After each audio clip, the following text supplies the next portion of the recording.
But I do believe that what you said is true. I mean, you don't want it to escalate out of control like that.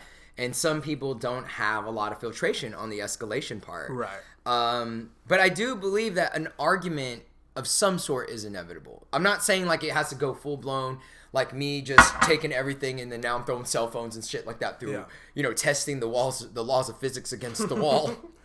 But everyone has baggage. There's no such thing. Like, of course, everyone has fucking baggage. When you love someone, you take on that baggage. So shut the fuck up when it comes to being a victim of taking on someone.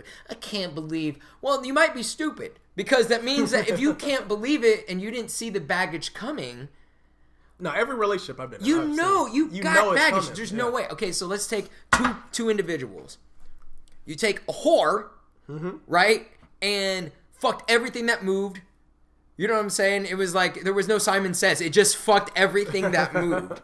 And now it's trying to find a solace in life, right? It's trying to find a peace in life, and then that's baggage in itself, right? Or you lived your life absolutely perfect. You don't have any kids. You don't have any STDs. You're a virgin completely. Now you have the baggage of being sheltered because that has its own baggage in itself. Yes, it does. Because that person that hasn't experienced much has an expectation that's a baggage. You get what I'm saying? You expect it to be the pristine. Absolutely. Because now I'm supposed to be Jesus fucking Christ if you lose your virginity to me. And everyone knows it back and forth, like even with male to female or female to male. You don't want to be the one that cracks this person's virginity, bro. I've been that person, but they also didn't tell me. It was the thank God I was smart and I knew you have to be gentle with a woman. Thank God I'm not a fucking idiot. But when the shit happened, I heard the pop. I'm like, I didn't break anything, did I? I'm like, no, my dick's good. And she looked at me like, and I seen blood on my shirt. I was like, oh, okay. This is where we're at? All right. Yeah, man. Oops. Yeah. Not oops. It was oops on her face. She was like, this is my first time.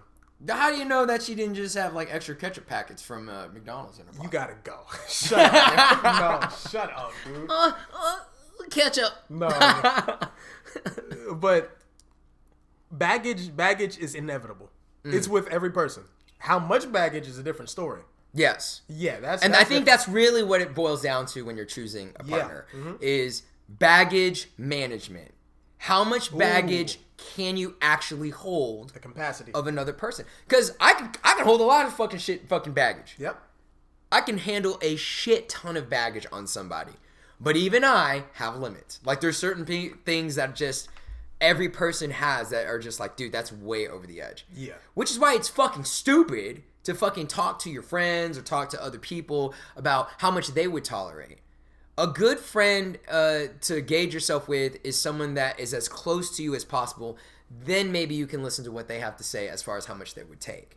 But you'll never find a friend or compare it to anyone who has the same capacity for baggage that you do. Mind you, your capacity for baggage can actually increase over time, and that's a good and a bad thing depending on perspective. Let's talk about it, yeah. Okay, so let's say I have dumb fuck husband who believes that the band is gonna fucking make it. Okay. 30 years old, thinks he's gonna be a rapper. Doesn't work out. Fail. After 30 in rap is like you're supposed to be solidified as one of the greats. Right. Yeah, when Nas created Illmatic when he was 19. Yeah, exactly, man. When he was 30, he was already the boat's already set sail, and then it fails. Yeah, at then 30, he was you on get a in beach. this argument, and you tell him, you need to be supportive. No, you're carrying extra baggage now. And then finally, you watch Kitchen Nightmare, you look at Gordon Ramsay, watch some fucking stupid shit on the Food Channel. I want to be a chef because it makes people happy, fulfill my dream. Not knocking anyone that's a chef, fulfills my dream. But there's a pattern here of failure on these individuals. And they don't get the shit together. And not only do they fail with that, they fail with debt. Now they owe a debt. And your capacity as a woman for this man that thinks the band was going to make it and then now blames society and Trump for the food truck failing is Your capacity is just growing the longer you stay with them. You are an adaptive, evolving human being, and your capacity just grows and grows. And before you know it, you don't even know who the fuck you are anymore. You're just carrying bags. All around you, just carrying bags. That's crazy. At the cost of him trying to find himself. Finally, he watches 600-pound life, turns his thing around, goes on Instagram and starts to go to the gym a little bit more, loses a little bit of weight, and now he's a positive mind fucking attitude thinker. And he wants to go to become a personal trainer. And this is your last straw, woman. This is your last. You're like, oh, God, please just do something that pays a bill at this point. Like, I don't even care about the mortgage anymore. Just a fucking bill, please. Cell phones, at least. Right. Yeah. Then he becomes a personal trainer and starts flirting with one of the clients and still doesn't pay a fucking bill. And you will still stay with him because now your baggage capacity is through the fucking roof. And that's when it's a bad way. Yeah. You tolerated this much. Yeah. Now it's You're like... You're an adapt... Ooh, Ooh, fuck, bro. Boy. I know so many relationships like that, and that's not to shit on them, and not to say I was better at relationships than anybody. But when you stay with a person long enough and put up with their bullshit, you will either become them or you just think it's okay. That's a sick you either become them. Oh, shit. That's also true, bro. That's sick. That's also true. That's a sickness. I couldn't do it. I wish I was exaggerating when I make that story up, but no, this is real. I've seen it way too many times. This is real. And it's happening every day. Luckily, I think people are waking up to the bullshit now. But it's still not extinct. It's going on, and people are so scared to be alone, they will put up with a piss poor human being. Absolutely, 100%. For the sake of they're not providing anything sexually, financially. Nothing. Not even dude, like that girl that stayed together with that guy that I'm describing, she has he has two side guys, and I did a math. For every 2.4 failures that are major in a man's life, she has one side guy. So that's Yo, and the male in me wants to be mad because he's like, why you got fucking side guys? Just be loyal. This is what you did. But it's like, for women, it's different. If they're not getting it from somewhere, they're going to find a way to get it.